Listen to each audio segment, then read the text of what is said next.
xibaar yu wér te wóor ca tàng ba abonnez-vous pour ngeen di mën di jot suñuy vidéo. dal leen ak jàmm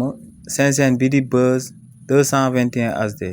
kii di Samba Ka di akub tiktoker bu kenn dootu présenté ci réew mi di Sénégal di boroom rang muy gaaw kookee ginnaaw bañ ko libéré lu yàggul mu daal di génn kaso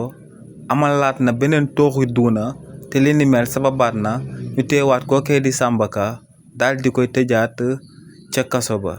si li ni mel kookee di Samba Ka démb dañ ko convoqué woon ci commissariat central bu Linguère lu sabab nag kookee di Samba Ka ñu convoqué woon moom mooy que ne dafa amaloon akub vidéo daal di yëkkati ay saaga yu ñaaw a ñaaw daal di koy teg ci ndodd premier ministre bii di Ousmane Sonko li ni mel nag moom moo sababoon kookee di Samba Ka ñu convoqué ko woon ba noppi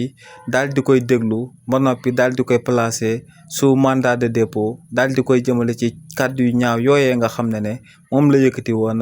daal di koy teg ci ndodd premier ministre bii di Ousmane Sonko ci fàttali rek kookee di Samba Ka